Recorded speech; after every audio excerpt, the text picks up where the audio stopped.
আজকে মানে পুরা 11 রমজান শেষ আর কি। এই প্রথম মানে এতদিন আমরা কয়েকটা দিন একসাথে ইফতার করছি, হঠাৎ করে চলে আসে একসাথে, তারপরও আমরা ইফতার করছি যত লেট করে আসুক। কিন্তু আজকে টোটালি ভিন্ন।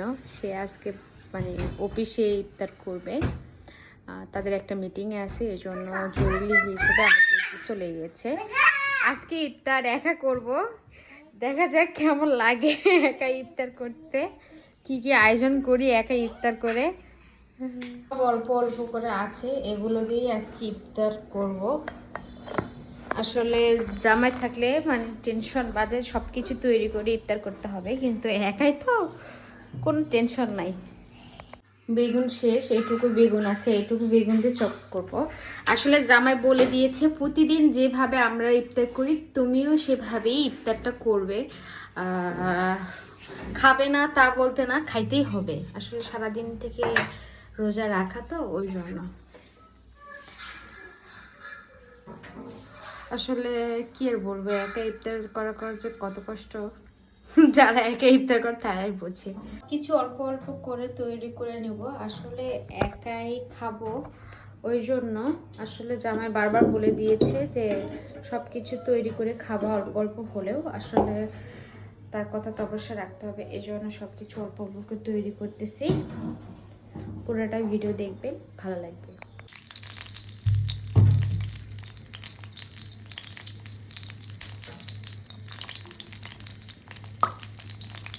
আমি চিনি দিয়েছি, শরবত তৈরি করে নেব আগেই, কেননা শরবতটা আগে তৈরি করে রাখা উচিত, দেরি হলে পানিটা খাওয়া যাবে।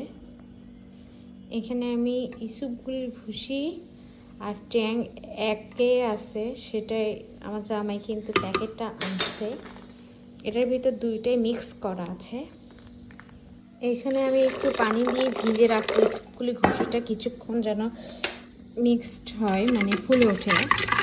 এই জন্য অল্প পানি দিলাম, পরে বেশি করে পানি দিয়ে শরবতটা খাওয়া যাবে। এই তো আমার কিন্তু পেঁয়াজগুলো লাল লাল হয়েছে, সব উল্টে দিচ্ছি। আসলে বাড়িতে সবাই একসাথে ইফতার করছিলাম যখন বিয়ের আগে, নানা নানি এবং মা যখন আসতো বা মায়ের ওখানে যাইতাম, সবাই একসাথে ইফতার করতাম। কিন্তু ঢাকায় আসার পর আমার জামাই ব্যস্তর কারণে আমার সাথে সবসময় ইফতার করতে পারে না, এই হচ্ছে চাকরির জীবন। বেগুনিগুলো দিলাম, বেগুনগুলো একটু কাটতে কেমন জানি হয়েছে, কিন্তু ফুলতেছে অনেক, বাবা রে বাবা। আমি আলুর চপ, ডিম এবং বেগুনি ভাজে নিচ্ছি, ডিমের চপও ভাজছি। এখানে আমি সব দিয়েছি, বুট, শুধু বুট নাই, বুন্দা, পেঁয়াজু, বেগুনি চপ, আলুর চপ এবং পেঁয়াজ, কাঁচামরিচ, টমেটো সব কিছু দিয়ে ইফতার করবো এইভাবে। শরবতও আমার রেডি, এখন আজান দিলে এখন খাওয়া। না একটু চেক করো তো, খাও না, আমি কি দিই? হ্যাঁ ইয়ামি।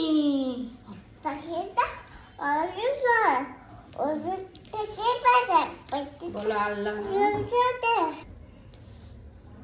বিসমিল্লাহির রহমানির রহিম।